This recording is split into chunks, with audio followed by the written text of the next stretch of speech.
episódio dessa semana, falamos com uma das principais referências no Brasil quando o assunto é podcast. Ele é professor universitário, escritor, produtor de podcasts e jornalista independente. Alcançou o reconhecimento nacional com o caso Evandro, quarta temporada do podcast Projeto Humanos. Falamos com Ivan Mizanzuki, autor de 4 livros, sendo 2 de ficção e o último sobre o caso Evandro, lançado pela HarperCollins Brasil e que também foi adaptado para uma série na Globoplay. Conversamos com ele sobre escolhas de projetos, do seu processo de produção, da escrita em diferentes gêneros, suas referências, sobre música, filmes e, claro, muito sobre podcast. Esse podcast é um oferecimento da MVB Brasil, empresa que traz soluções em tecnologia para o mercado do livro. Além da MetaBooks, reconhecida plataforma de metadados, a MVB oferece para o mercado brasileiro o único serviço de EDI exclusivo para o negócio do livro. Com a PubNet, o seu processo de pedidos ganha mais eficiência. Já ouviu falar em POD, impressão sob demanda? Nossos parceiros da Livro são referência dessa tecnologia no Brasil, que permite vender primeiro e imprimir depois, reduzindo custos com estoque, armazenamento e distribuição. Com o POD da Livro, você disponibiliza 100% do seu catálogo, sem perder nenhuma venda. E também tem apoio da CBL. A Câmara Brasileira do Livro representa editores, livreiros, distribuidores e demais profissionais do setor, e atua para promover acesso ao livro e a democratização da leitura no Brasil. É a agência brasileira do ISBN e possui uma plataforma digital que oferece serviços como ISBN, código de barras, ficha catalográfica, registro de direito autoral e carta de exclusividade. Esse é o episódio 310 do podcast do Publish News, do dia 4 de março de 2024, gravado no dia 29 de fevereiro. Eu sou o Fábio Errara e esse episódio conta com a participação de Thalita Facchini. E não se esqueça de assinar a nossa newsletter, nos seguir nas redes sociais, Instagram, LinkedIn, YouTube, Facebook, TikTok e X, todos os dias com novos conteúdos para você. E agora, Ivan Mizanzuki. Queria agradecer a presença aqui do Ivan no meio da tarde, antes das obrigações parentais que eu também tenho daqui a pouco, né, de praticar o Uber Pai. Sim. Né? Sim. Então valeu por nos encaixar aqui, Ivan. Valeu mesmo, obrigado. Imagina, o prazer é meu. Ivan, a gente pesquisando aqui, e aí admitindo a minha ignorância, eu não sabia primeiro, eu sabia que você, né, você tem professor, você dava aula de design, isso no começo ali, né? E o primeiro livro é sobre isso, né? 2 livros de ficção, isso foi o mais surpreendente para mim, né? Desculpa, eu não sabia dessa parte, não conhecia, te acompanho bastante. Mas aí, claro, né, o caso Evandro, que é o livro mais recente, que a gente vai falar um pouco mais depois. Mas eu queria saber primeiro, como que foi esse princípio como escritor, né, que esses livros são, 2013, 14, acho, coisas de ficção, né, e o caso Evandro é de 21. 21, obrigado. Isso. Como que é esse princípio de escrever, e antes disso, né, de leitor, que aí, obviamente, quem tá vendo aqui, tá no vídeo, tem uma estante respeitável aí atrás. Conta um pouquinho pra Sim. gente desse começo. Então, eu acho que a leitura para mim começa na infância com histórias em quadrinhos, né? Daí, óbvio, Turma da Mônica, o básico, assim, né? De uma criança brasileira nos 80, 90. Daí eu já fui em seguida para os comics, né? De Homem-Aranha, principalmente. Então, é engraçado que hoje tá todo mundo, né? Não aguento mais filme de herói. E eu só curto muito, porque era o meu sonho quando era criança ter tanto filme de herói. Né? Então, para quem assistiu aquele filme horroroso do Capitão América nos anos 90, ver um negócio, né, hoje, assim, do jeito que tem é mágico. Então, eu nunca vou me cansar. A pior coisa que a Marvel lançar, eu vou estar amando. É, e daí tenho, né, um tio que é professor na Federal do Paraná e ele era um cara que gostava muito de ficção científica e foi ele o cara que me apresentou para 2 coisas que foram fundamentais na minha vida, que foi ficção científica mesmo, né, os autores como Arthur Clarke e Asimov, os mais famosos, Ele me apresentou também para muitos quadrinhos mais adultos, né, de Batman, Watchmen, né, Batman Cavaleiro das Trevas, Watchmen, né, algumas coisas mais adultas assim dos X-Men.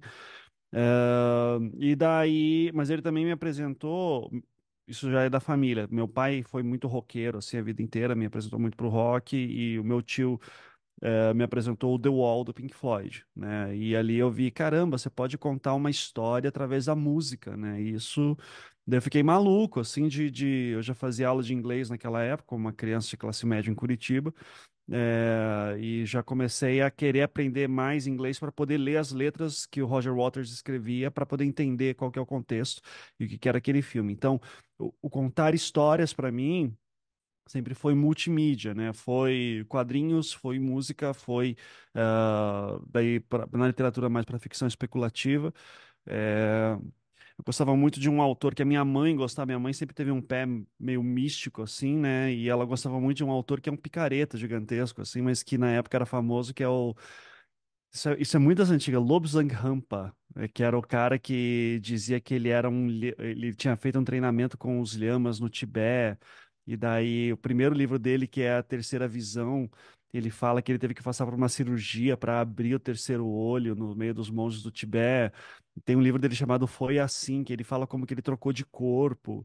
E isso era coisa muito adulta, né? Eu, como criança, ali com meus pré-adolescente, 11, 12 anos, eu li um livro que eu fiquei maluco, que era Minha Vida com o Lhama, que a história era que esse lhama, né, esse monge tibetano que morava no Canadá nesse momento, ele conseguiria conversar telepaticamente com a gatinha dele, a Fifi, e daí ele conta a história da gata, né, a minha vida com o lhama. Assim, tudo isso era vendido como isso aqui é uma história real, né? E daí, óbvio, depois você cresce e diz assim, não, mas talvez não fosse tão real assim, daí você vai ver que na verdade era um cara, era um picaretão, assim, mas que fez muito sucesso dos anos 70 e 80. Então eu fiquei sempre nessa área do fantástico, do especulativo e daí, quando eu já estou na faculdade, muitos anos depois, assim, né? Eu nunca gostei de ler os clássicos, quando era jovem. Eu sempre gostei mais de ir para essa parte mais popularizona. Os clássicos eu comecei a gostar já adulto. Mas daí na faculdade eu comecei a entrar mais de cabeça na ficção especulativa de fantasia, né? Então acho que foi o momento que eu comecei a ler tudo do Neil Gaiman, tudo do Alan Moore também, que são foram duas grandes inspirações. E daí um já vai puxando o outro, já vai para Edgar Allan Poe, já vai para Lovecraft, né? Daí eu gosto assim de coisas estranhas. E daí quando eu começo a me interessar, tipo, para escrever, tipo, pô, acho que eu queria escrever alguma coisa, vou ver o que que dá disso. Porque na faculdade eu comecei a me interessar por escrita acadêmica, mas eu gostava muito dessa parte, dessa veia artística também de explorar. Tanto que eu fui fazer faculdade de design, né, que é uma área mais criativa, mas eu sempre pensava mais em visual. E no texto, apesar que quando criança eu tentava escrever uma história em quadrinho ou outra, tá, mas eu nunca tinha me sacado ainda como um escritor de ficção, ou enfim, de histórias em geral, né, narrativas.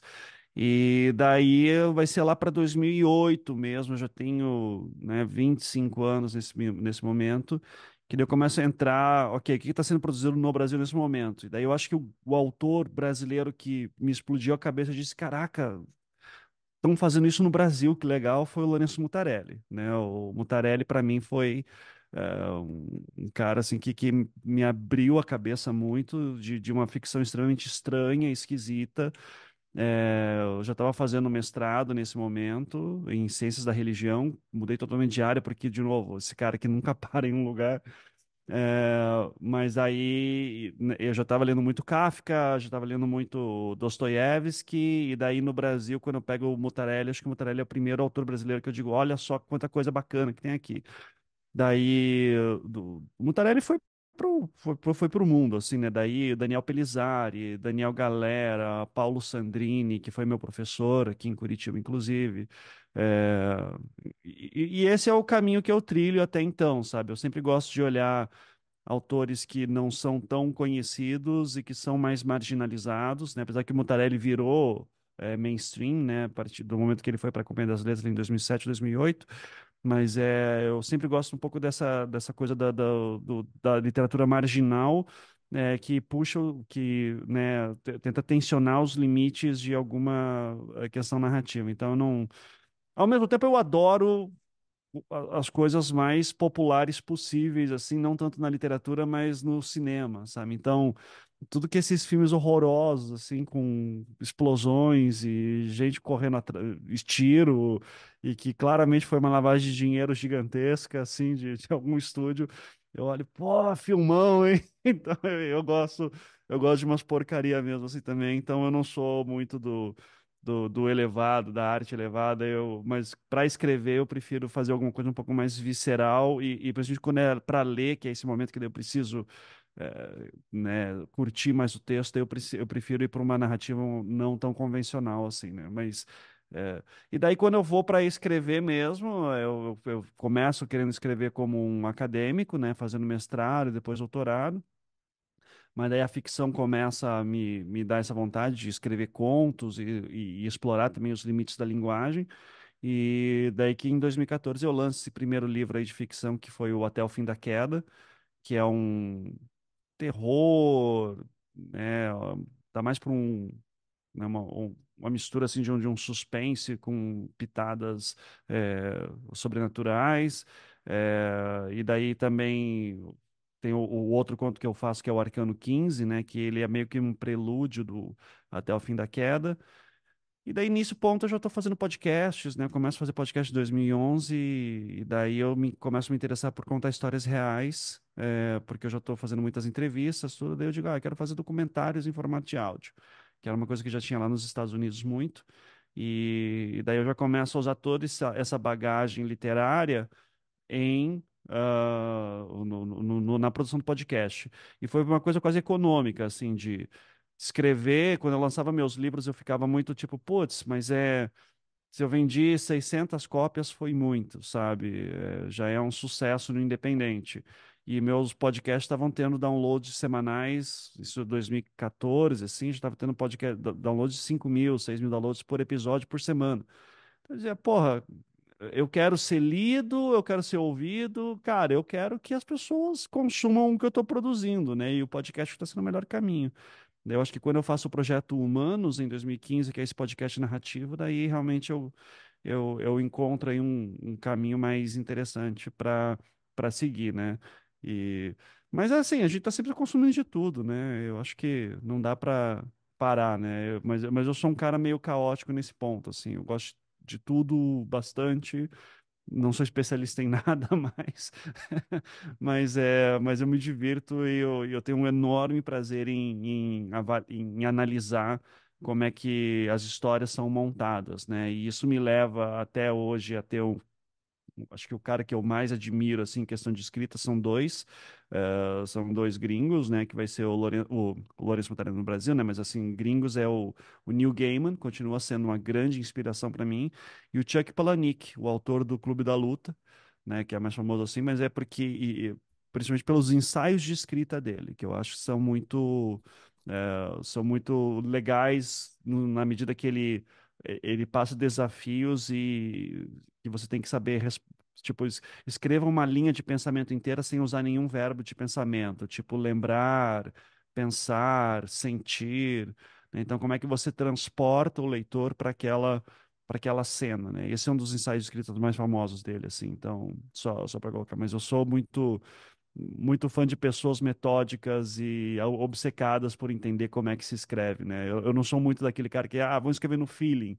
Não, eu tenho que controlar o que eu tô fazendo, tenho que saber o que eu tô fazendo, tenho que saber para onde que eu tô indo. Então, eu sou bem maluco por estudar técnicas, né? Uhum. Técnicas de escrita e é uma grande paixão minha hoje.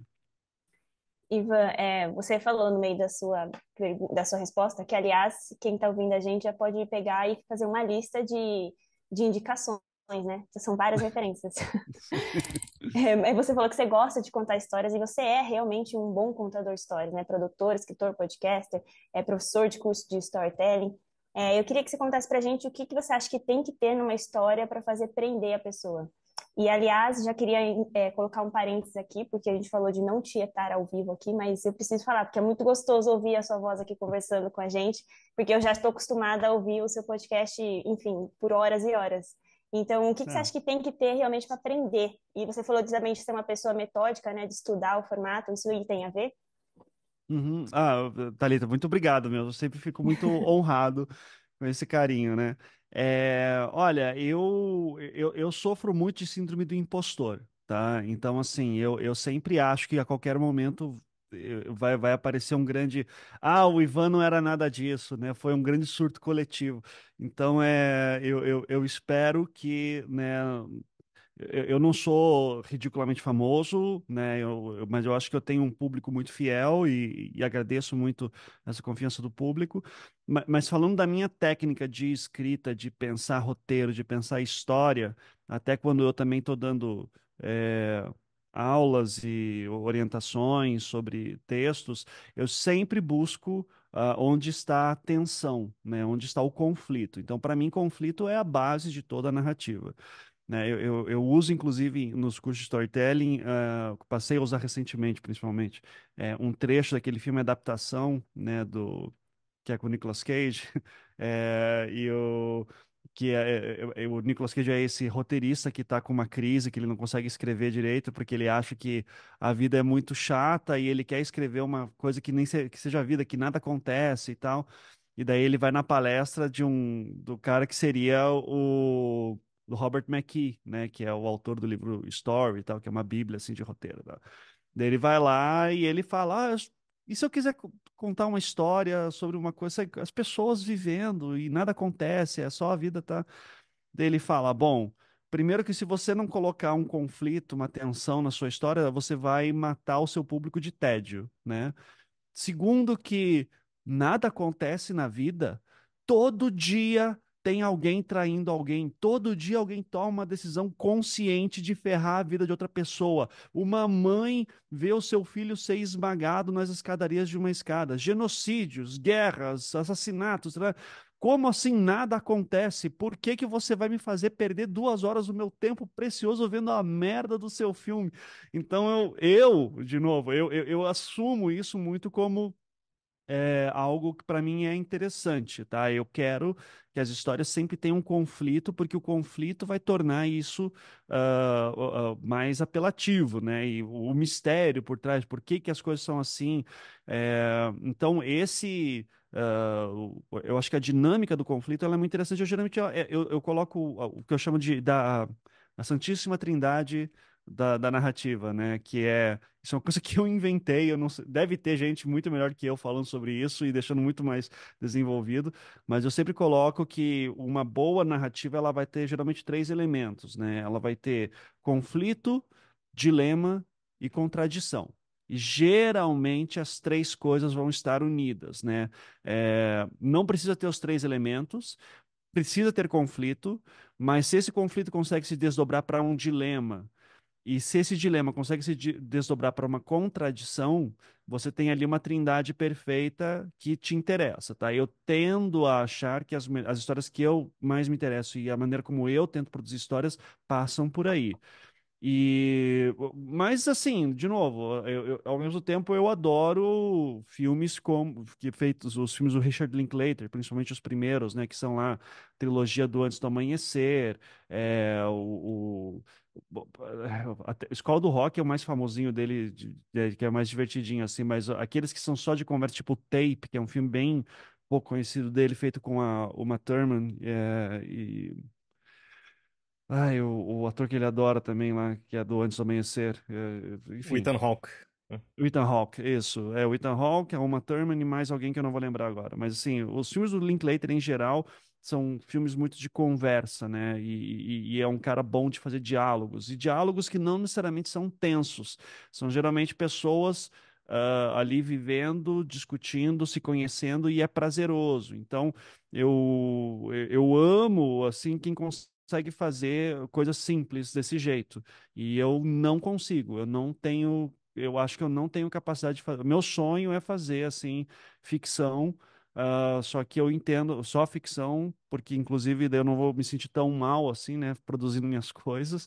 É, mas ao mesmo tempo eu brinco também que eu sou muito preguiçoso para criar, né? Então eu prefiro pegar histórias reais que já existem e colocar elas dentro dessa leitura. E eu acho que é muito esse é o meu trabalho, é pegar uma história que já existe e conseguir olhar para ela dentro dessa luz dos conflitos, dilemas e contradições, e a partir disso eu começo a desenvolver, ok, essa aqui é uma contradição bem interessante que a gente descobriu, que a gente, só através de muita reflexão, a gente percebeu, é um processo de análise mesmo, de psicanálise, assim, é uma terapia, escrever é uma terapia nesse ponto, e daí, ok, como é que eu torno isso narrativamente interessante? Daí eu sigo o trajetinho básico, né? Introdução de personagem, se surge um problema, como é que resolve esse problema. Só que quando eu vou fazer uma série, né, por exemplo, qualquer podcast que eu faço são em vários episódios, então eu preciso fazer com que, ok, eu tenho vários problemas que eu vou dividir eles em temas e um problema vai puxando o outro. Então, como é que eu faço aquele primeiro episódio que vai deixar todo mundo ligado e curioso e, ok, eu preciso saber para onde isso vai. E daí eu vou colocando, plantando novas sementes de dúvidas e conflitos para que a pessoa também fique presa ali dentro. Então, geralmente eu tento tensionar o máximo possível para que a pessoa torça para que no final tenha respostas. E daí, quando a gente consegue, nossa, é maravilhoso, né? Em vida real é difícil porque geralmente envolve, em casos criminais envolve você trazer coisas novas que não foram achadas antes. Então, mas a lógica geral é essa, tá? Não tem muito segredo. Maior dificuldade que eu encontro, às vezes, é você pegar uma história e você tentar ir desmembrando ela e analisando ela com muito cuidado para tentar achar esses elementos que vão tornar ela mais interessante. Mas conflito, para mim, é o básico, né? Eu acho que tem que ter. E, Ivan, quando você deixou um pouco essa síndrome do impostor de lado e reconheceu assim, caramba, meu podcast tem um monte de ouvintes fiéis, porque assim, né, como você conta histórias grandes, o público acompanha meio que do começo ao fim, e você cria ali uma comunidade, né? Quando você viu que isso aí tava gigante? Teve um momento, acho que todo evento que eu vou, né, eu sempre fico muito impressionado, assim, tipo Bienal, CCXP, assim, é muito impressionante ver todo o público lá. É, mas eu acho que o momento que eu mais me caiu a ficha foi das gravações do caso Evandro da série, que eu lembro que a gente tava em casa, tava com a minha esposa, meu filho não tinha nascido ainda, e daí tinha, sei lá, umas 10 pessoas da equipe lá. O apartamento não era pequeno, mas também não era gigante. Então, tipo, as pessoas, era muita gente lá dentro. E era a galera de, sabe, era dois câmeras, era o cara do som, era o pessoal dos monitores, era. Deu olhando e pensando, caralho, velho, todas as pessoas estão aqui por causa de uma coisa que eu comecei nas minhas férias, sabe? Então, eu acho que ali, quando eu vi assim, tipo, tem gente trabalhando e ganhando dinheiro por conta de alguma coisa que eu fiz, ali me caiu uma ficha grande, assim, sabe? E, ao mesmo tempo ali, eu confesso que, tipo, quando teve, por exemplo, ano passado, né, em 2023, teve a revisão criminal dos acusados do caso Evandro, né? E daí, assim, meu celular não parava de tocar, de gente parabenizando e querendo declaração, tarará. Claro, teve aquele momento de felicidade extrema, blá, blá, mas assim, ao mesmo tempo, eu não consigo me ver muito parte disso, sabe? Eu ainda me coloco muito na posição de observador, de que tá vendo isso acontecendo. Então, eu tenho algum bloqueio, assim, que eu não consigo me deixar levar, sabe? Ok, tem tantas mil, centenas de mil pessoas me ouvindo. É, a gente está tendo efeitos no mundo real disso. Obviamente eu fico feliz, obviamente e tal, mas eu não consigo, né? Tipo, isso aqui é meu, isso aqui fui eu que fiz. Eu boto no currículo, óbvio, né? A gente bota ali assim para vender projeto, tudo, mas quando eu vou deitar a cabeça no travesseiro, eu geralmente estou pensando em outras coisas. Assim, eu estou geralmente pensando principalmente na próxima história que eu quero fazer e nas dúvidas que ela está me deixando. Então, eu não me deixo. Acho que até é bom ter um pouco disso para não ficar, né, envaidecido né, e eu tenho um medo muito grande, sabe, que, sei lá, o caso Evandro tenha sido a melhor coisa que eu tenha feito na minha vida e acabou, nunca mais vou conseguir nada, sabe? Então, eu sempre que tem que estar sabe, a sombra do sucesso é terrível nesse ponto. Então, eu espero sempre estar fazendo coisas boas, mas então assim, eu não me consigo deixar muito levar assim, tipo, do sucesso do público. E eu não participo de grupos de fãs, justamente para não me enlouquecer. Porque eu sou muito sensível com críticas também. Então, se aparece alguém lá xingando, eu vou ficar, porra, mas por que que esse cara não gostou? E eu sei que é impossível agradar todo mundo, mas é muito é muito doloroso. Então eu prefiro só fazer meu trabalho da melhor maneira possível, ouvir pessoas muito próximas, assim, que possam me dar feedbacks que eu confio, e o resto é o resto. Mas eu espero um dia ainda ter várias, sabe, que olhem para mim e falam, porra, o Ivan foi o cara que fez tudo isso e olha o impacto que ele teve na sociedade, tá? Eu acho que esse é isso que eu almejo, assim, para não me envaidecer muito também. Talvez ter. Mas enfim, eu não vou. Eu não quero te deixar sem graça. Vou. Não, porque acho que é impossível você não olhar que realmente essa influência, porque, e principalmente o caso Evandro, né? Claro que hoje em dia você tem uma estrutura, né? Tipo, pessoas te ajudando, mas o caso Evandro foi basicamente. Teve gente que te ajudou, mas foi você que fez, né? E isso realmente influenciar na vida das pessoas, de como. Enfim. Isso deve ser muito bacana, mas eu acho que o medo do segundo álbum, né? Tipo, putz, e É. fazer o segundo disco ser melhor que o primeiro, coisa do tipo, né? Mas eu queria falar sobre. Nunca vai ser melhor, vai ser diferente, sabe? Mas Uhum. assim, por exemplo, eu acho que Altamira foi uma história muito mais complicada de fazer. Eu acho que ela foi muito melhor executada do que o Caso Evandro, falando do podcast em específico. E o caso Evandro, só que o caso Evandro teve a série de TV. Então a série de TV, como ela, sabe, ela foi um outro projeto com gente muito competente, mais enxuta. E a audiovisual ele sempre vai ter mais apelo do que o podcast, com raríssimas exceções. Eu acho que o podcast Caso Evandro ele vive muito à sombra da série Caso Evandro. Então, se você olhar os podcasts em si, eu acho que a série Altamira ela é muito melhor produzida do que o caso Evandro. Tá? Até porque eu tinha equipe, tinha mais estrutura, tá? Ela é mais direta ao ponto, ela não é tão enrolada quanto o caso Evandro era em vários momentos. E isso eram escolhas narrativas até por questão que eu tinha que fazer. Só que é foda, porque todo mundo me conhece como Caso Evandro. E acho legal, eu fico super feliz. Muita gente ouviu Altamira, muita gente ouviu até um ponto e parou, porque também é uma história cansativa tal. Mas assim, depois da metade de Altamira, eu acho que é incrível o que a gente conseguiu fazer, sabe?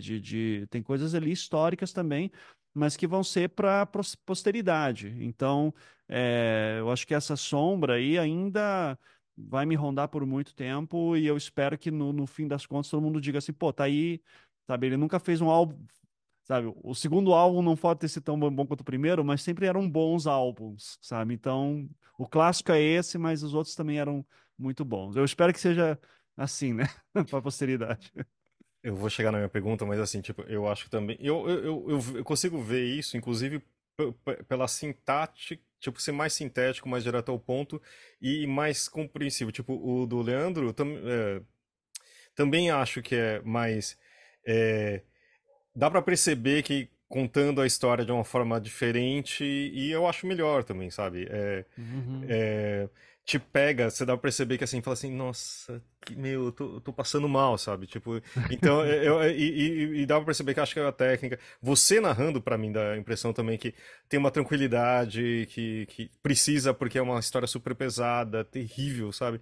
Mas ao mesmo tempo você Uhum. consegue. Enfim, é só um palpite meu aqui.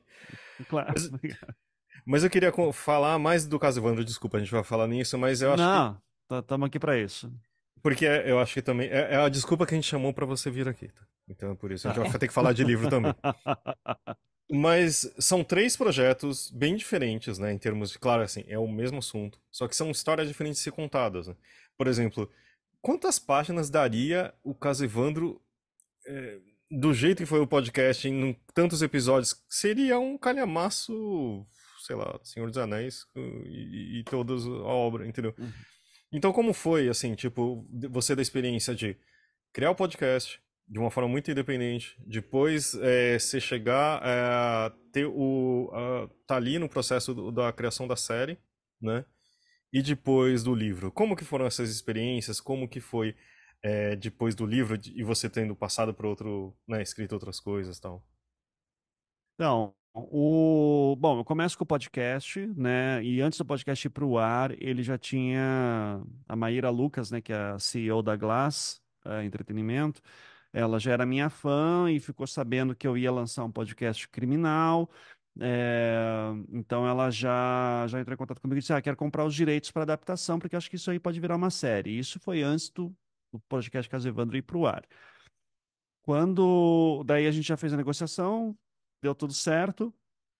Ah, e daí eu estava fazendo o podcast, não tinha ido ao ar ainda, mas a gente já estava fazendo o projeto para tentar vender para players, né? Que daí acabou sendo o Globoplay. Quando o Globoplay comprou, já estava o Caso Evandro, já estava o podcast já estava no ar, né? Já estava com aqueles hiatos gigantescos que tinha, né? Porque eu produzia os episódios, daí começava a trabalhar, daí saía, então ficava indo e voltando o podcast. Quando começa a sala de roteiro do Caso Evandro, da série Caso Evandro, eu já tenho algumas coisas do podcast lançadas. Tem muita coisa que não foi lançada ainda, então eu tinha que explicar para a equipe de roteiro o que, que ia acontecer no futuro, ainda até para eles poderem saber como é que a série ia terminar. Então era basicamente assim, eu dando aulas para eles assim sobre ó, o que, que vai acontecer, e fazendo anotações, tarará, e puxando e dando documentos e explicando para eles como é que funcionava.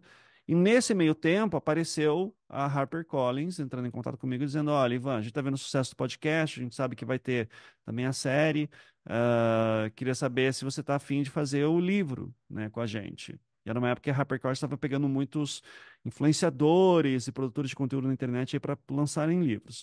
E eu topei, lancei ali, só que o processo da escrita foi bem difícil, porque assim, não apenas eu estava muito atribulado, é, mas como também a gente chegou a pedir auxílio também para uma Ghost ajudar a gente, mas a Ghost não deu muito certo, assim, porque era um outro estilo de escrita. Então chegou o ponto assim, que tipo, já era para estar entregando o livro, a gente disse assim, não, vamos começar do zero e eu que vou escrever, tá? É, e porque o podcast já estava bem andado, eu disse, não, mas eu acho que eu consigo tá. Eu fui escrevendo, escrevendo, daí veio a pandemia, daí por um certo lado a pandemia foi útil para mim, porque daí eu pude terminar o podcast e ficar mais tempo em casa, né, fazendo podcast e tinha que terminar o podcast e tinha que também terminar o livro. E eu sei que o livro, no final, porque assim, eu não queria usar trechos dos roteiros e colocar lá dentro, né? Simplesmente botar e jogar. O livro tinha que ser outra linguagem, até para não tivesse tantas voltas. O podcast tinha que ficar muito indo e voltando em muitos temas, e eu queria que o livro fosse mais direto ao ponto. Então, eu costumo dizer que o podcast é muito uma experiência de eu, Ivan, tentando entender essa história. A série é um resumo das coisas mais importantes, mas não é tão completa quanto o podcast. Só que daí o podcast tem muito esse. Para entender a história, eu preciso ficar indo e voltando. E o livro já é o mais bem acabado para. Quer entender a história completa, o mais completa possível, tá aqui e mais bem acabado do que no podcast, né? Assim, o podcast tinha muitas falhas, assim, né, que era legal da parte do processo, tipo, é o Ivan tentando entender a história, tem coisas que eu não sei dizer mesmo e vão embora. E o livro foi legal porque daí eu escrevi ele do zero e o, o final dele, a versão final que eu entreguei para a editora, teve 724 páginas. Foi um negócio assim.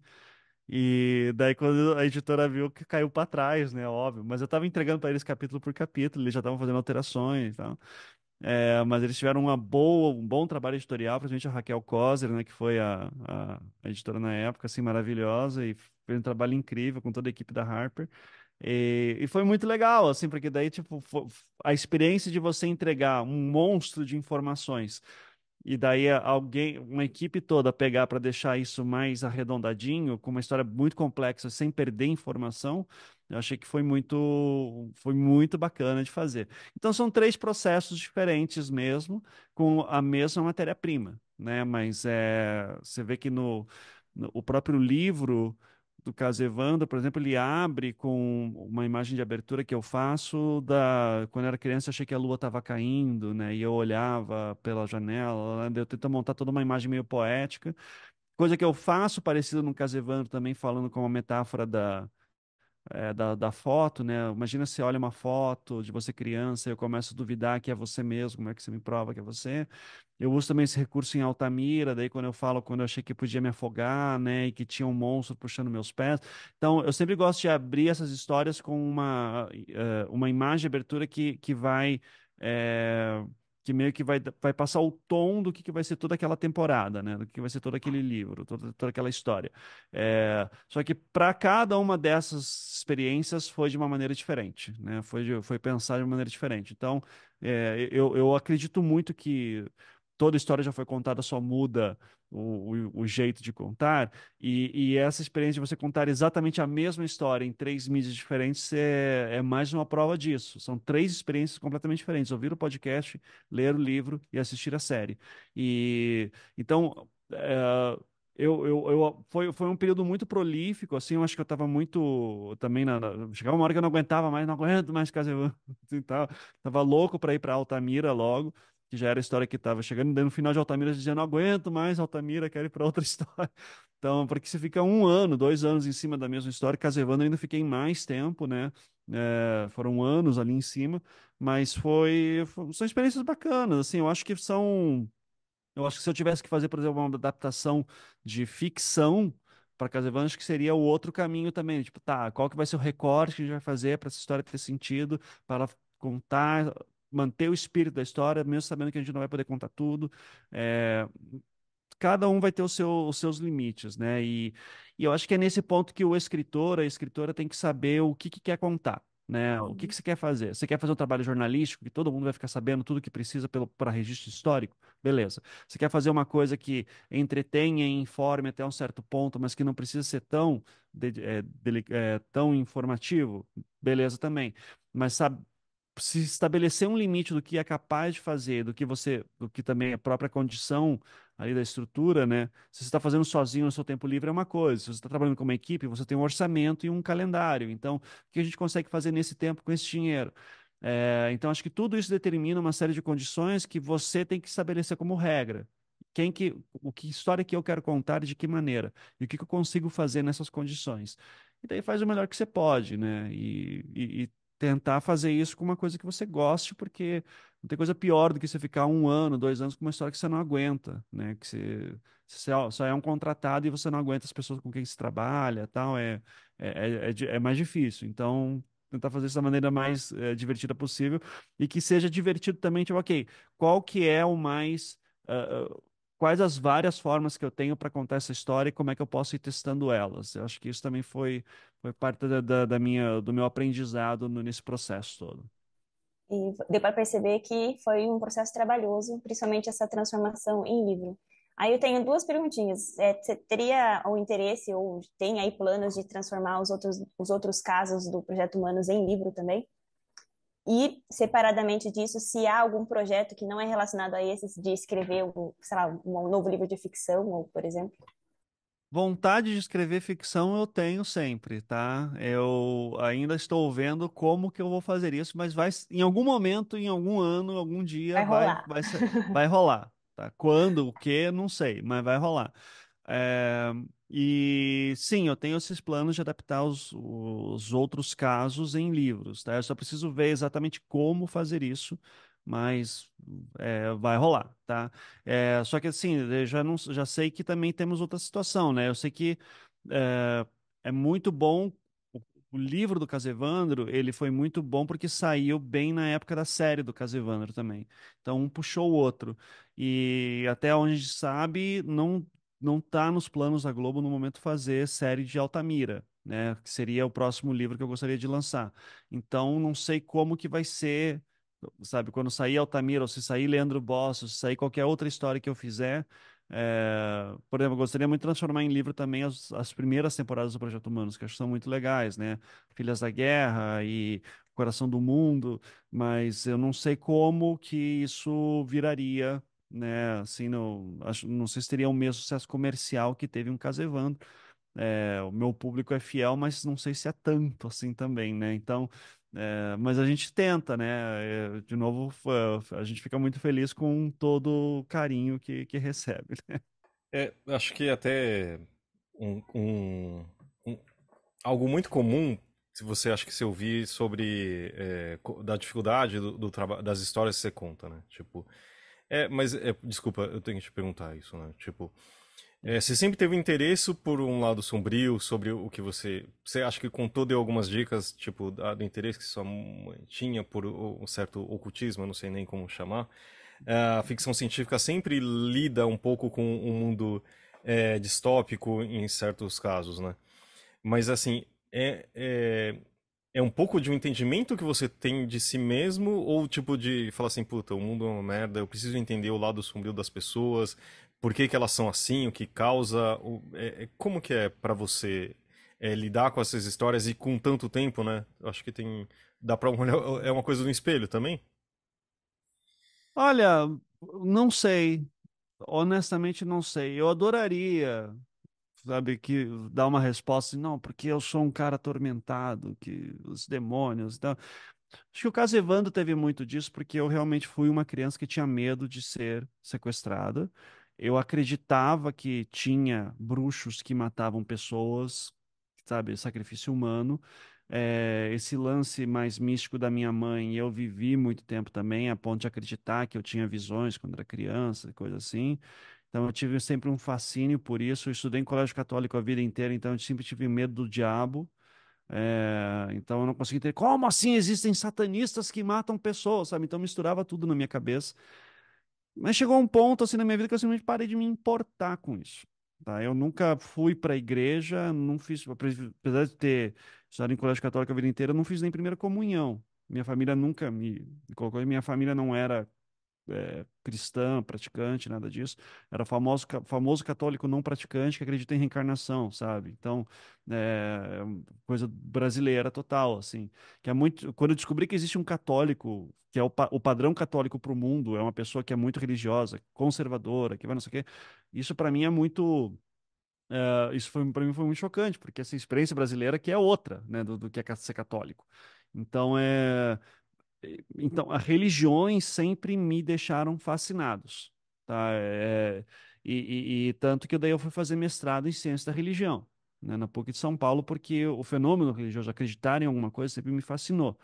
Então levou muito tempo para eu achar assim que tipo, eu não sei se eu acredito em Deus, eu acho que eu não sou ateu, porque eu não consigo responder a pergunta se existe alguma coisa, tá? Mas assim, eu parei de me importar em tentar responder a pergunta, ao mesmo tempo que eu sempre achei muito fascinante o mundo religioso, nas suas várias esferas. E quando vai para essas coisas bem marginalizadas, ao mesmo tempo que tem um risco, parece que é arriscado seguir aquela coisa, me chama mais atenção.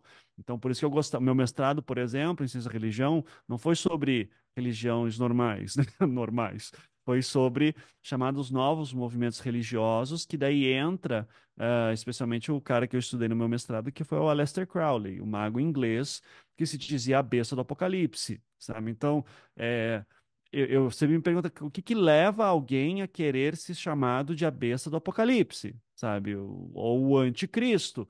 Então, para mim, isso sempre foi algo maluco de imaginar, porque parecia muito pesado, né? Você puxar um termo desse, se dizer satanista, se dizer coisa assim. Então, o que que leva alguém a querer dizer satanista? E daí você vai ver que vai muito para um lance meio nietzschiano, anticristo, sabe? De contra os valores das morais cristãs. Daí o Crowley dá esse extra dizendo que ele é um novo profeta que vem desestabilizar o Aeon de Osíris para entrar o Aeon de Horus, que vai ser essa nova era, que vai ser a do conflito, da guerra, da destruição dos valores da moral cristã. Isso o cara está falando, sei lá, mais de 100 anos atrás, né? E com um viés profético, místico, religioso e tal. Então eu achava, tipo, e faz assim encantamentos, então vai ter lá os rituais para chamar demônio, para chamar anjo, e o que que é isso? E daí ao mesmo tempo tem uma questão de evolução espiritual. Então para mim parecia um RPG gigantesco, né? Que assim, porra, que irado isso, né? Que a pessoa vive isso. E eu não sei se eu acredito, eu pratiquei algumas coisas para ver como é que era, mas nunca me chamou nada, nunca acendeu uma luz em mim, tipo, essa aqui é a verdade. Mas eu sempre achei fascinante. Daí, como é que funciona essa vida religiosa nos terreiros? Como é que funciona nas sinagogas, nas mesquitas, nas igrejas, e as religiões particulares, e as feitiçarias, né? E traga o seu amor em 7 dias. Então, toda essa parte mágica que habita a nossa realidade sempre achei muito interessante. e principalmente pelo lado oculto que isso traz, né? Não, você pode fazer isso, mas existe um risco. Pode fazer isso, mas existe. Ah, existe a cabala aqui hermética ou a judaica, etc., mas existe a árvore da vida, né, com a Sefiró, mas existe também as Clifote, que daí é a árvore negativa. Então, seria os infernos. Eu digo, puta, que coisa incrível, sabe? Você pensar um mapa dessas coisas e você gastar muito tempo e neurônio tentando discutir essas coisas que eu não consigo ver sentido, mas eu acho muito fascinante entrar nesses sistemas. Então, quando eu começo a entrar nisso tudo, chega essa hora que eu pergunto, tá, mas agora que eu entendo melhor como é que funcionam essas coisas, eu não consigo visualizar pessoas matando crianças por ritual satânico, entende? E daí, ok, vamos investigar esse caso para ver se isso realmente aconteceu. Então, daí, porque era um medo infantil meu, tá? Então, assim, eu acho que eu sempre fui muito fascinado com esse lado mais sombrio da, do misticismo. Então, o pessoal fala muito sobre religiões e sistemas mágicos herméticos, por exemplo, né? E eu sempre me interessei muito por um sistema mágico sueco, que é lá da Dragon Rouge, que é tipo os caras que dizem: não, a gente não tenta olhar para a árvore da cabala, a gente olha para as Qliphotht, que é o sistema sombrio. E no final, você não vai evoluir espiritualmente, você vai se tornar um deus e você vai criar o seu universo. Eu digo, pô, é claro que tudo isso é metáfora, sabe? Tudo isso é metáfora para uma outra coisa. Você não vai dar um novo Big Bang em algum lugar, óbvio.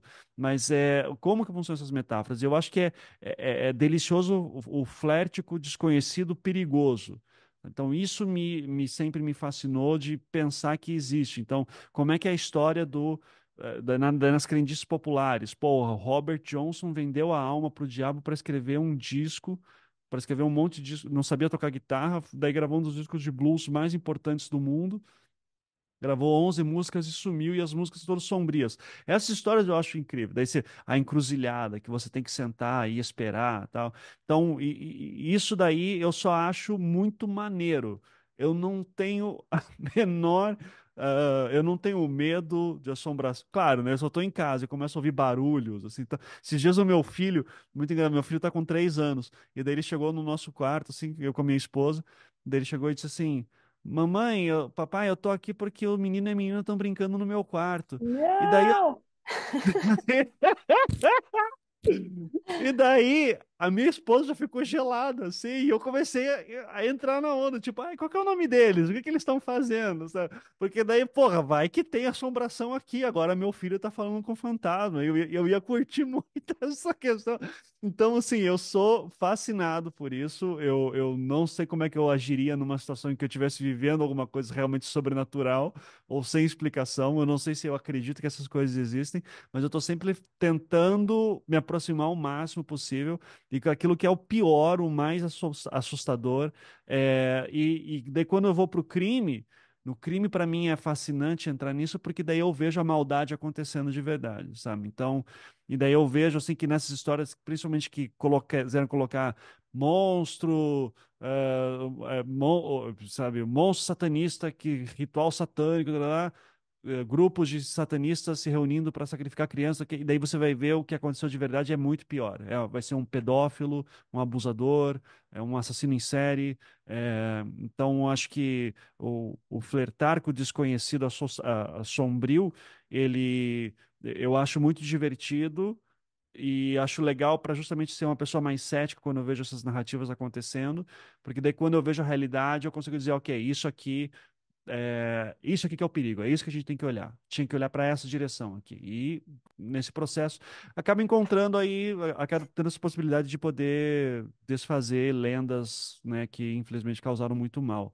Mas eu não tenho, de novo, eu particularmente eu não tenho eh, eh, nenhuma urgência, né, nenhuma angústia espiritual do que vai acontecer. Eu sou bem resolvido em relação a isso. Tenho minhas dúvidas, não tenho crenças, mas eu tenho muito fascínio por tudo isso. Ô, Fábio, eu só fiquei com uma dúvida agora com você. Você também tem filho pequeno? Você já passou alguma situação desse tipo? Não, porque também eu sou super cético, assim, mas eu Ah, achei. tá.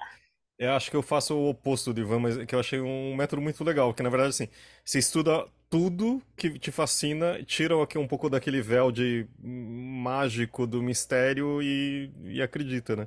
Às vezes eu fico encanado com um gato que, sabe, tipo, tem dois gatos que eles ficam olhando pro nada, assim, tipo, o que que você tá olhando, mano?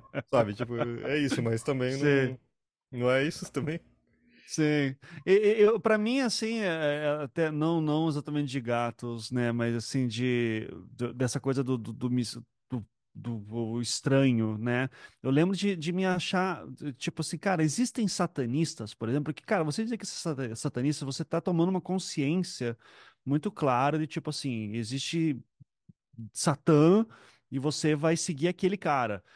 Até eu entender o que que era satanismo, por exemplo, tá? Em que você vai ter, por exemplo, galera que é mais de uma linha, não, nós somos realmente maus, né? E só que Lúcifer foi um anjo que foi afastado de Deus e ele, na verdade, é uma visão mais gnóstica, pré-cristã, assim, né? De que esse Deus é o demiurgo, na verdade, daí tem esse Deus é ruim, né? E Lúcifer foi o cara que lutou contra ele. Existe quase uma visão também de libertação feminina, porque Eva tem Lilith e Eva foi aquela também que foi atrás e questionou o patriarcado, né? Então, e tem essa galera que vai para uma linha um pouco mais espiritualista mesmo, entendendo que Lúcifer, na verdade, é uma figura de redenção.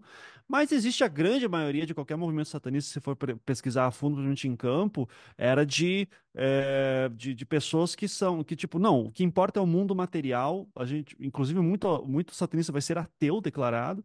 E que assim, a gente tem que mostrar a hipocrisia da sociedade judaica cristã, sabe? Então, quando eu comecei a entender isso, isso bateu muito com aquela bicho-papão que era montado na escola, de que, tipo, existe pessoas que adoram o demônio e que cometem crimes horríveis e que matam crianças, etc. E que foi o imaginário que acabou alimentando histórias horríveis como Casevandro, Altamira, Leandro Bossi e assim vai, né? E tantas outras que tem por aí.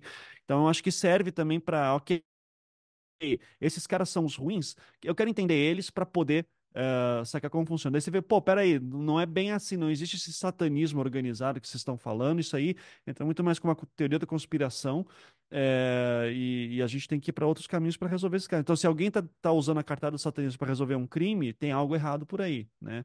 Então, eu acho que vai mais também desse caminho de como é possível alguém se declarar mal? Ah, eu sou uma pessoa má, eu quero fazer maldades.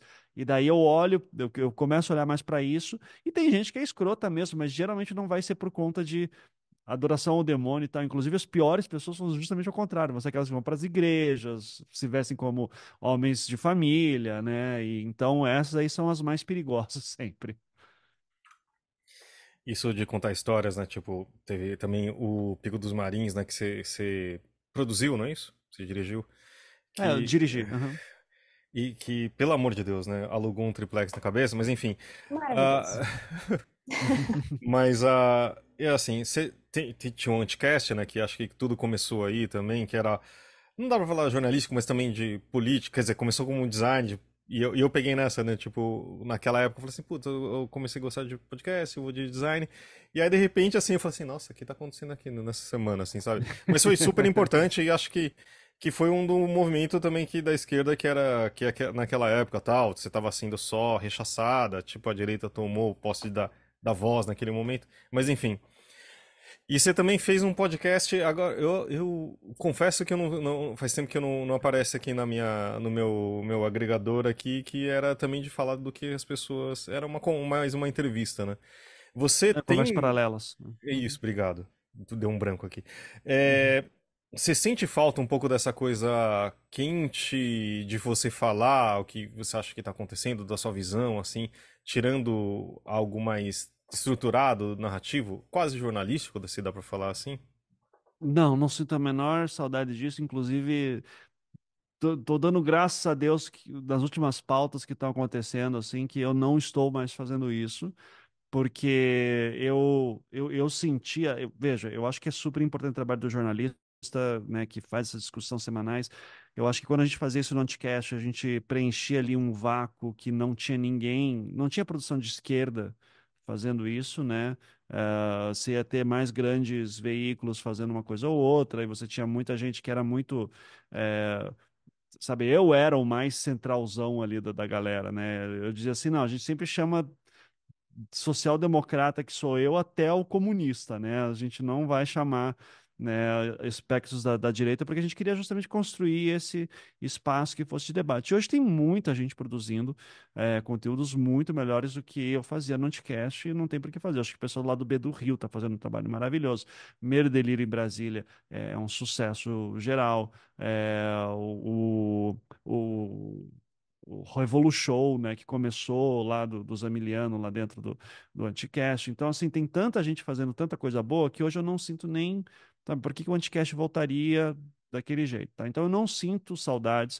Eu acho que o Conversas Paralelas foi divertido para também trazer uma outra conversa, assim, com outras pessoas para tirar umas curiosidades, mas eu não sinto saudades nenhuma de fazer o que está pegando fogo agora. Apesar de entender a importância disso, óbvio, mas eu hoje já me vejo num momento em que eu quero muito mais.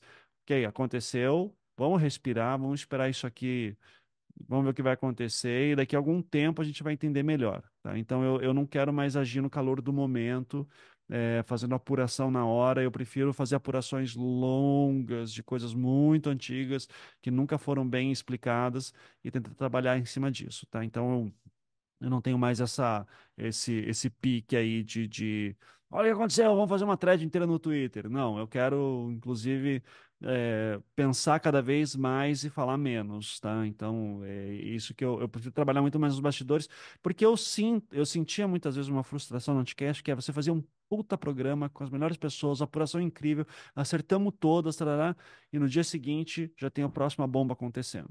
Sabe? Então, você gasta muita energia para ficar batalhando com moinhos de vento e que sabe Deus o que vai acontecer amanhã.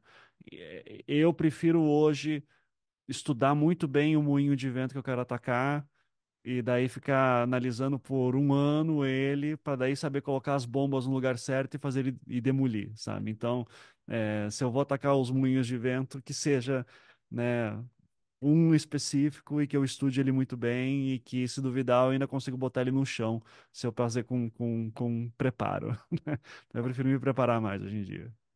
Ivan, você comentou aí sobre essa frustração que dá nessa produção diária, digamos assim, mas aí eu tenho uma perguntinha tipo de fã aqui. Você também, quando você sente essa frustração, você sente essa frustração nos casos que você está pesquisando há muito tempo e chegar num ponto tipo, putz, não vou conseguir achar o serial killer, não tem mais para onde ir. Porque eu acho que pelo lado do ouvinte também, né, a gente fica pensando, caramba, quando é que vai surgir? É no próximo episódio, ele vai falar um nome, ele vai ser essa pessoa. A gente fica nessa Uhum. expectativa, né? Eu fico pensando para você que está pesquisando e gastando seu tempo por anos para tentar dar uma resposta pra gente, né? Você sente essa frustração também? Ah, sempre, sempre. É Sim. direto, faz parte. É um trabalho de saber lidar com frustrações Sim. direto. Isso que vocês só sabem das frustrações que eu estou falando, vocês não sabem das frustrações anteriores, né?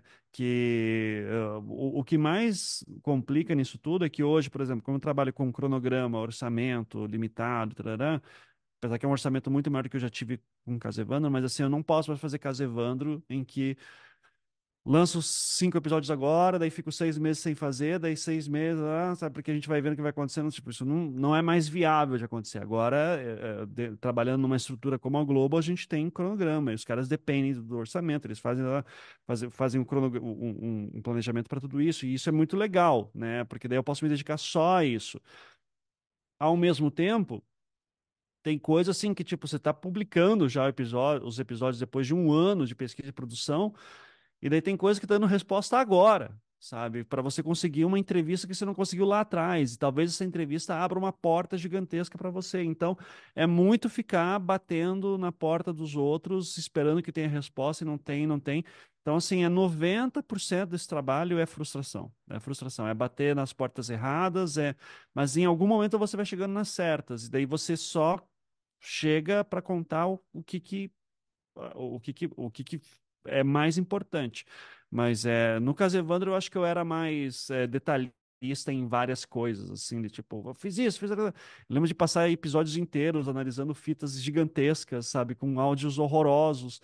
E não precisava, mas eu queria que fosse o meu processo muito transparente, né? E hoje em dia eu já sou mais direto ao ponto, e daí com isso eu tiro muitas frustrações. Mas sim, é frustrante o tempo inteiro. A gente sempre vai naquela de tipo, olha, se a gente conseguir resposta, ótimo, se não conseguir, a gente pelo menos está contando uma história que é interessante, que vai valer a pena ser contada, né? Acho que aqui fica com histórias reais, com mistérios muito antigos, a gente sempre tem que pensar em a jornada tem que ser mais interessante do que a chegada, né? E a chegada talvez não seja tão divertida assim, mas valeu a pena passar por tudo isso, né? E pensando nisso, desculpa, a gente não vai tá difícil. E quando você fala assim, chega, você me avisa, tá? Por favor. Tranquilo. Mas é que realmente agora é que primeiro que acho que naquele momento você precisava justificar e dar credibilidade, acho que para sua fala também, né? Então falou assim, olha, eu tô Uhum. sendo muito cuidadoso, eu tô mostrando isso. Olha, essas fitas aqui, cara, você tem que prestar atenção nisso, ninguém tinha dado atenção. Imagino que seja algo assim. Mas hoje em dia você deve receber, tipo, deve ter muitos amigos, você deve receber muito WhatsApp. Ivan, tem um caso aqui, cara, que você precisa. Uhum. E agora, como que é? Sim. Que história você vai contar, né? Qual que é a próxima história? Como que você define isso? Porque, que nem você falou, se fosse uma coisa muito quente, a gente estaria acreditando que foram bruxas que fizeram não sei o quê, ou coisas do tipo, né? Então, como Uhum. que hoje em dia você seleciona qual que vai ser a próxima temporada? Qual que é essa próxima conversa? Qual a próxima história e próximas vidas, né, que você vai tocar? Eu atualmente, eu já estou aí nos preparativos da próxima história que eu vou pegar, a minha. Eu estou, no momento também trabalhando na direção do podcast da Operação Prato, né, que eu vou fazer junto com o Andrei Fernandes, lá do Mundo Freak. Esse aí já está andando, a produção. A outra história aí eu não posso revelar ainda do que vai ser a próxima temporada do Projeto Humanos. Eu posso dizer que é um caso criminal e que não envolve criança dessa vez, tá? Isso era uma coisa que eu queria sair um pouco, né? Eu não queria mais trabalhar com assuntos assim. Eu quero fazer uma história que seja criminal, mas que não seja tão pesada, sabe? Que isso daí realmente foi essa sequência, caso Evandro, Altamira e Leandro Bossi, se lida com muita coisa muito tensa. E chega a ser dar um ruim de fazer sucesso, sabe? Tipo, pô, eu tô fazendo sucesso, mas não é uma coisa que você comemora, né? De tipo, olha só que incrível, né? Que bom que eu tô contando essas histórias horríveis. Então eu queria pegar alguma história que a gente pudesse trazer um pouco mais, talvez, de esperança, ao mesmo tempo que mantenha também muito do tom de mistérios e coisas estranhas que envolvem ali atrás, né?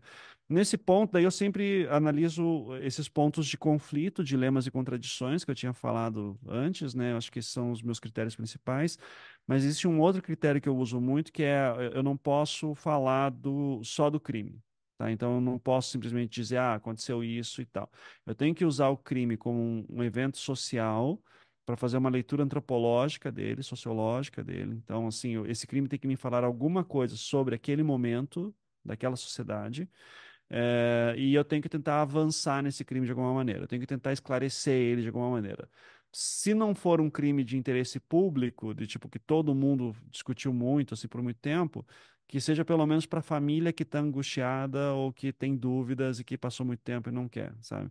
E daí a gente pode fazer esse movimento catártico de apresentar a família para o público se identifica com a família e quer que a família tenha a resposta que nunca teve. Daí a gente tenta trabalhar nesse processo, né? É, então, hoje em dia, as histórias que eu vejo mais é mais esses. ah, ok, eu tenho. Quais são os elementos narrativos aqui que são mais interessantes para pensar ele como um produto que pode ser divertido, de entretenimento e que também pode ser informativo? Qual que é o potencial que eu tenho aqui para resolver esse caso? Qual o potencial que eu tenho de acesso também? É muito difícil eu pegar um caso de outro país ou de um estado muito longe, né? E que, assim, que eu vou ter que fazer. O caso de Altamira, por exemplo, ainda era factível de fazer porque eu podia contar a história só do processo, que já tinha acabado. Então tinha muita coisa ali. E eu tinha o Rubens lá me ajudando lá no Pará também, que podia fazer uma viagem ou outra. Mas assim, se for um caso pequeno que ninguém conhece e que nunca foi a júri, isso aí, como foi o caso do Leandro Bossi, eu tive que correr muito aqui no Paraná, batendo de porta em porta, coisa que seria inviável de fazer no Pará, né? Eu não poderia ir lá para o Pará de mês em mês, assim, para fazer isso, tornaria inviável. Então, tem uma questão de acesso e de potencial de resolução. É, então, assim, a volta e meia o pessoal diz assim, Ivan, aconteceu uma história super interessante na década de 70. Eu falo, putz, né, assim, o que que aconteceu, como que foi, quem que tá... Então a gente já teve histórias assim muito fortes que caiu na nossa mão, assim, que chegamos a fazer reunião, tipo, vamos bater martelo, vamos correr atrás dessa. E daí a gente ficava com medo de que era possível de fazer, só que a gente ficava com medo porque eram pessoas que poderiam, sei lá, meter processo em todo mundo e inviabilizar, sabe? Então já teve questões da gente sentir insegurança em fazer, nunca aconteceu nada de ameaça, nem nada, mas que a gente avaliava se os riscos valiam a pena, a gente disse, não vale a pena esse risco, tá? Então, hoje são vários os critérios que acabam entrando nisso, tá? Então, especialmente casos não solucionados, acho que são os mais delicados nesse ponto, porque caso não solucionado significa que tem um inquérito em aberto em algum lugar que já pode estar arquivado, boa parte das pessoas já pode ter morrido, foi arquivado por algum motivo, que pode ser por interesses políticos ou falta de vontade. Você vai pisar no calo de alguém, quem que vai ser, como é que vai ser isso. Então, assim, hoje eu penso mais assim, em termos de avanço, o que que a gente consegue avançar nessa história. E para avançar, eu preciso ter algumas pessoas vivas, eu tenho que ter acesso a algumas coisas e tal. Mas, assim, acho que é sempre bom lembrar da série, né, da minissérie lá, o The Keepers, da Netflix, né? Que assim, é uma história que não tem nada de arquivo da época, é tudo reencenação e pessoas falando agora com fotos e tudo, e é maravilhosa.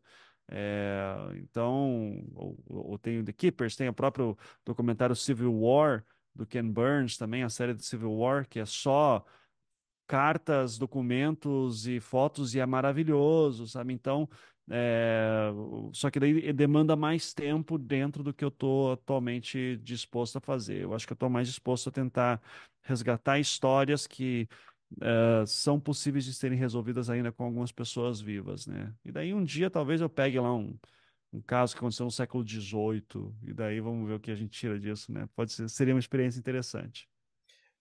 Última, só do processo que acho bem interessante, quanto tempo dessa ideia inicial até o último episódio estar no ar? É Quanto um tempo? ano. Um Geralmente ano? é um ano. Tá. Um ano. Uhum. Hoje eu estipulo um ano, tá? Tipo, eu peço 6 meses de pura pesquisa e 6 meses de produção, mas que a pesquisa corre junto. Então, se eu começar um projeto hoje, daqui 6 meses eu começo a escrever roteiro, né? Uhum. Então, porque vai ser só pesquisa nesses primeiros 6 meses. A gente vai ter que, né, se segurar, né, Thalita? Senão a gente vai ficar aqui. Ih, a gente vai ficar até amanhã. Desculpa, Ivan. Não Mas, imagina. ó, eu vou começar agora então fazendo as indicações, mas é porque tem aquele driveway moment, né, Ivan? Acho que você conhece muito bem isso. Pra quem não tá ouvindo não sabe, é um termo americano, né? Uma expressão que fala muito de áudio que você chega, você tá ouvindo no carro, né? Que é uma coisa muito americana, e de repente, assim, você tá num ponto da história, você quer ouvir e quer continuar e terminar isso.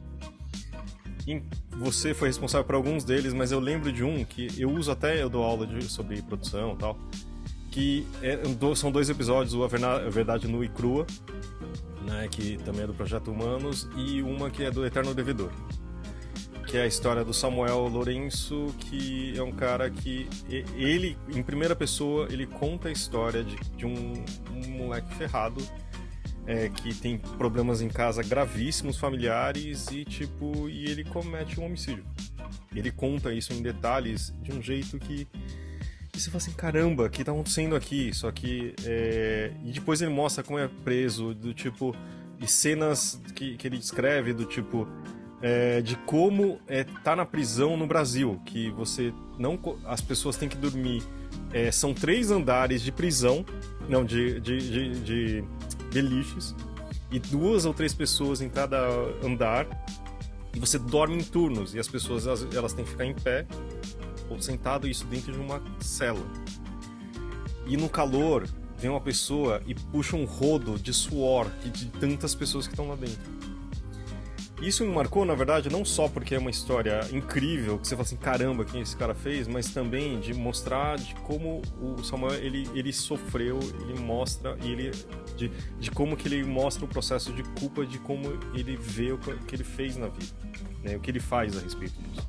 Mas pra mim, principalmente, é do tipo, você tem que prender todo mundo. Do tipo, de você chegar, não, pô, o cara fez errado, vamos prender o cara, vamos matar, vamos jogar a chave fora. E isso me mostrou, o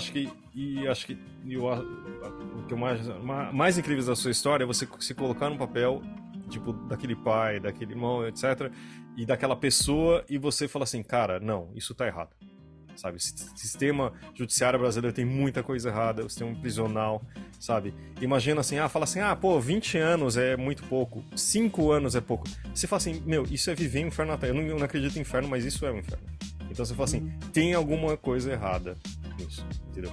Então, assim, essa minha indicação é um podcast, assim, tipo, que eu lembro onde eu tava, que era perto do Palmeiras, ali, sabe? Tipo, naquele lugar, eu tava andando, depois eu fiquei no carro, em casa, esperando ela terminar e do tipo, chocado, chorando, assim, de um jeito que, assim, e mostrar, tipo, isso é alguém que cometeu um crime e se arrependeu, tipo, o cara virou advogado, sabe? Tipo, tem uma história de redenção, tipo assim, e de como o áudio e as histórias são poderosas para não só de entretenimento, mas para você entender um pouco mais do mundo, né? Então, essa é a minha indicação. E Eterno Devedor é uma ótima lembrança, que foi produzida pela Isabela Cabral, né? Que depois trabalhou comigo em Altamira, uma jornalista incrível. Eu tive a honra de dirigir aquela história, né? Acho que foi uma das primeiras experiências como diretor de podcast. E a Verdade Nua e Crua foi já com uma ex-aluna minha, né? Que daí esse eu fiz mesmo, assim. Então, obrigado. Eu gosto que o pessoal lembra de coisas diferentes de Casa Evandro e né? Eu gosto muito dessas outras histórias que a gente produziu antes. Então, agradeço muito aí. Imagina. Estão os links aqui e, por favor, ouçam que vocês não vão se arrepender. Talvez você tenha que ser um momento que você não esteja tão mal, mas é importante. E você, Ivan, alguma coisa assim que você queira indicar pra quem tá ouvindo, vendo aqui a gente? Olha, eu sou muito de momentos, né? Então, nos momentos do que eu tô consumindo, eu fico totalmente vidrado naquilo. Então, no momento, eu tô finalmente assistindo Succession, né? Na HBO. Eu preciso continuar isso. Por que eu não terminei ainda também? Porque você odeia todo mundo, não dá pra você gostar de ninguém. Como que você assiste um negócio? Mas é incrível. Exato. Eu tô na terceira temporada, finalzinho da terceira temporada, e tô cada vez. Eu só quero ver como é que. Eu só quero que todo mundo morra. Não sei se eu não aguento mais, exatamente. Mas eu não consigo não ver, então eu tô muito nessa vibe agora. Mas falando de séries, assim, em geral. Porque, claro, poderia falar um monte de podcast, mas assim, eu tenho uma série que eu sempre recomendo pro pessoal, que eu acho que tem 2 séries da HBO, que agora virou Max, né? Que são meio que as séries que daquela que eu digo, puta, eu queria ter escrito isso, cara. Isso aí é bom demais, assim.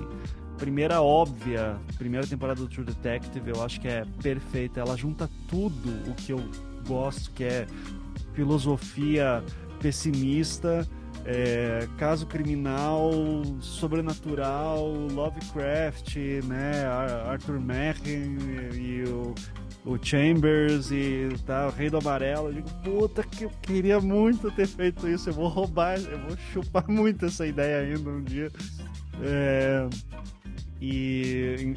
Mas outra série que eu sou apaixonado na HBO, assim, que eu tava até falando muito com o Andrei esses dias do Mundo Freak, de como eu adoro ela, especialmente as 2 últimas temporadas, que é The Leftovers, né?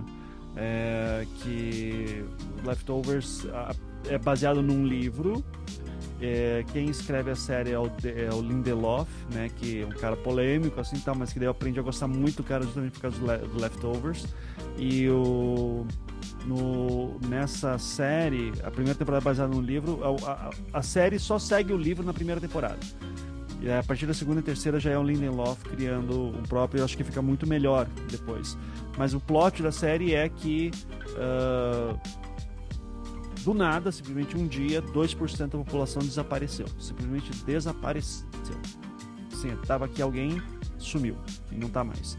E isso aconteceu com 2% da população. E não tem explicação do que aconteceu. Então começa a ter, a gente vê as repercussões de um evento inexplicável dessa magnitude na população, né? E daí cria, isso chega a ser um pequeno spoiler, mas que não atrapalha nada, assim, de a experiência, que isso aparece logo rapidinho. Mas que, assim, como não tem resposta para o que aconteceu, ninguém consegue responder um evento desse tamanho, muita gente acredita que foi o arrebatamento que aconteceu, né? Muita gente acredita que foi... Só que assim, a vida continua, as pessoas ainda estão aí, né? Então, não é o apocalipse, né? As pessoas apareceram e pronto. E nisso surgem muitas seitas, né? E essas seitas, elas tentam dar explicações, aparecem gurus e profetas. E daí, muitas dessas seitas são consideradas grupos terroristas. E por causa disso, o governo, se passa nos Estados Unidos, né? O governo dos Estados Unidos tem que criar uma divisão, tipo um FBI, assim, só para investigar seitas e fazer ataques a seitas que estão para acontecer grandes ataques. E isso, assim, é uma coisinha pequenininha da série dentro de um universo muito maior que eu acho fascinante. E os dramas humanos ali dentro, assim, são os que mais me chamam a atenção. E quem quiser, aí é uma série que está meio esquecida, assim. Fez um certo sucesso na época, mas hoje ninguém mais lembra muito, e eu acho que vale a pena ser revista para quem não viu, porque eu realmente amo essa série e fica a dica. Quem quiser me conhecer, saber que é desse tipo de coisa que eu amo. Boa. E você, Thalita? Então, eu vou... Assim, eu acho que ninguém aguenta mais eu falar de Fórmula 1, né? Mas eu vou indicar de novo não, vou indicar essa semana o filme Ferrari, que tá no cinema, dirigido pelo Michael Mann, que tem o Adam Driver e tem a Penélope Cruz. É muito bom. Eu vi críticas falando que tem umas cenas meio esdrúxulas, assim, sabe? Que, tipo, chamadas até de bregas, e aí eu lembrei de você falando que gosta desses filmes que tem essas coisas meio assim. Então, acho que eu não achei esse tipo de cena brega e tal, mas assistam e tirem suas próprias conclusões. E aí conta a história do Ferrari e é um filme muito bom. E, se eu não me engano, tá até com indicação em algumas categorias do Oscar, então acho que vale, né? Não é um filme ruim, não. E aí, pra mudar, né? Já que eu tô falando de Fórmula 1 aqui há muito tempo, eu vou indicar um álbum. Acho que faz tempão que eu não indico música, né? Eu queria indicar um novo álbum do Idols, que é uma banda britânica irlandesa. É muito bom. Quem não conhece, ouça. Chama Tankic, o novo álbum deles. E tá muito diferente. Diferente não, está amadurecido, né, do que os álbuns anteriores. Então vale a pena ouvir. E espero que eles venham pro Brasil logo pra poder ir no show. São as minhas indicações de hoje. Eu fiquei curioso, Ivan. Você tem duas guitarras no fundo, uma Gibson, uma Fender ali. Não, quem me dera fosse Gibson e Fender, é uma Epiphone e uma Squier, mas tudo bem. A gente podia deixar e todo mundo ia acreditar. Claro. Mas o que você curte, assim, um último disco incrível, uma banda nova, algo assim que você acha? Sim, então, eu gosto tudo que envolve rock, né, principalmente clássicos e... eu sou muito padrãozinho, assim, nesse ponto, tá? Mas eu gosto de umas coisas um pouco mais sujas, que eu tô ouvindo mais, assim, que é uma banda chamada Bad Omens. Não sei se vocês conhecem. Eles têm uma música que fez, por incrível que pareça, foi um puta sucesso no TikTok, The Death of Peace of Mind. Eu acho uma música linda, sexy, pesada, sabe? Então eu amo Bad Omens. Tô olhando até que no meu Spotify as últimas pessoas estão ouvindo aqui, então tô ouvindo tudo que vai sair eu vou no show da I Wanna Be Tour agora que vai ter, né? Então vou assistir The Used ao vivo, tô super animado pra ver. Aqui Music, Killers, Stereophonics, Nine Inch Nails, Tool, Perfect Circle, cara, vai de tudo, assim. Então, mas a minha banda, assim, tipo, que tá tatuada no meu coração e que eu nunca vou perder o tesão vai ser Pink Floyd, com certeza, assim, especialmente tudo que o Roger Waters fez. Gosto da fase depois que o Waters saiu, mas é outra banda que é muito boa também. Mas o Roger Waters pra mim é o meu grande herói, é o cara que eu fui em todos os shows que eu pude. Fui acho que em 4 shows dele aqui no Brasil, das vezes que ele passou, e sou muito fã do velhinho e tô muito triste que ele tá se aposentando, mas deu pra curtir bastante. Boa. Acho que essa é a pior hora agora, mas já tá 1h30, né? Então acho que vai ser talvez o nosso episódio mais longo. Mas, Ivan, cara, foi um prazer. Comigo é episódio longo, sempre, né? Eu sempre Bem fecho os aproveitado. limites. Você falou, pô, não tem mídia física pra você se limitar, porque eu vou lançar podcast curto, não era? Tipo, sempre foi assim. Exatamente. Né? Mas obrigado, tipo, valeu, assim, por todo o seu trabalho que você tem feito. Acho que, assim, é muito legal, tipo... Eu lembro que você falou o caso Evandro, porque você dava aula e tinha que ser no período de férias. Eu falei, puta, o cara é louco, mano. Eu achava admirável, então, valeu. Acho que hoje eu trabalho com podcast e com certeza sempre foi uma referência. Mas valeu, e quem sabe a gente também se encontra aí em outras vezes, mas estamos aí continuando e puta, dá vontade de falar assim, e outras coisas sobre por que aquele cara, por que não sei o que, mas enfim, já alugamos pra caramba, né? Você fica assim também? Eu fico, mas mas assim, tudo que eu tenho de frustrações e ódios eu falo nos podcasts, então vocês não vão ouvir nada. Vocês não ouviriam nada muito diferente do que eu já publiquei. Pelo menos eu acho que isso eu posso deixar vocês tranquilos. Tipo do Pico do Marins, cara. Que coisa mais... Valeu, Ivan. Obrigado, cara. Até a próxima. Eu agradeço, gente. Valeu. Obrigada, foi ótimo. Obrigado.